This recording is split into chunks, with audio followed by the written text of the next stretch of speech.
আমরা এমন একটি বিশ্ববিদ্যালয়ে দাঁড়িয়ে রয়েছে যেখানে একটি ভিসি আন্দোলন 273 ঘন্টা যাবৎ আন্দোলন করে সেই ভিসির আমরা পতন ঘটিয়েছিলাম। আপনারা আপনাদের আন্দোলন চালিয়ে যান। আপনাদের আন্দোলন এখন গতিমান পর্যায়ে রয়েছে, যেখান থেকে খুব শীঘ্রই আপনারা সফলতা পাবেন বলে আমরা আশা করছি। আমরা এই বিশ্ববিদ্যালয়ে দাঁড়িয়ে আমরা এই যে পেছনে দেখতে পাচ্ছেন, আমরা অনেক বড় একটা অংশ আপনাদের সহযোগিতায় আমরা এখানে দাঁড়িয়েছি। আমরা চাই আপনারা আপনাদের আন্দোলনকে সুষ্ঠুভাবে চালিয়ে যান। কাঙ্ক্ষিত অর্জন আসবেই, এবং যেই ভিসি আপনাদের ক্যাম্পাসে পুলিশ নিয়ে এসে আপনাদের উপর হামলা চালিয়েছে সেই ভিসির অধীনে আপনারা ক্লাসে ফিরে যাবেন না। এই ভিসির পতন না হওয়া পর্যন্ত আপনারা অনশন চালিয়ে যান। ইনশাল্লাহ বিজয় আসবে, আপনারা খুব দ্রুতই সফল পাবেন। আমরা আপনাদের সাথে এখান থেকে একাত্মতা জানাচ্ছি।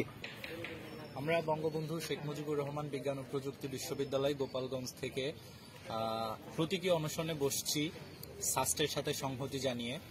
তো আমরা দেখতে পাচ্ছি যে সাস্টে ভিসি বিরোধী আন্দোলন শুরু হয়েছে এবং সেই আন্দোলনের 120 ঘন্টা অলরেডি অতিক্রম হয়ে গিয়েছে এবং সেখানে 19 জন অসুস্থ, তারা হসপিটালে ভর্তি এবং 9 জন ওখানে আছে এবং বাকিরা সবাই আন্দোলনস্থলে আছে।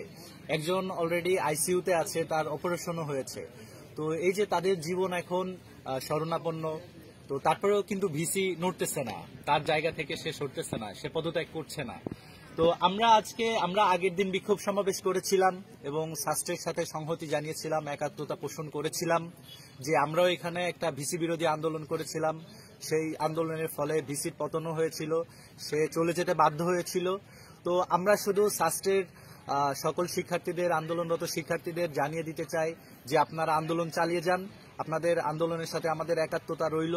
এবং আমরা আজকে প্রতীকী অনশন করতেছি যে যাতে তাদের বিবেক জাগ্রত হয়, যে বিশ্ববিদ্যালয় প্রশাসন বলি বা বিশ্ববিদ্যালয়ে যারা কর্ণধার তারা বিষয়টি আমলে নেন এবং আমাদের এই আন্দোলন যাতে প্রত্যেকটা বিশ্ববিদ্যালয়ে ছড়িয়ে পড়ুক।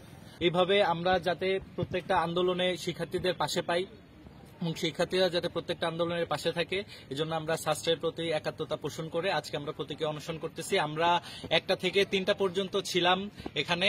তো আমরা প্রায় 2 ঘন্টার মতো আমরা এখানে অনশন করছি, প্রতীকী অনশন, এবং সাস্টের প্রতি একাত্মতা রইল এবং তাদের আন্দোলনের প্রতি সংহতি জানিয়ে আজকের অনশন কর্মসূচি এখানে সমাপ্ত ঘোষণা করছি।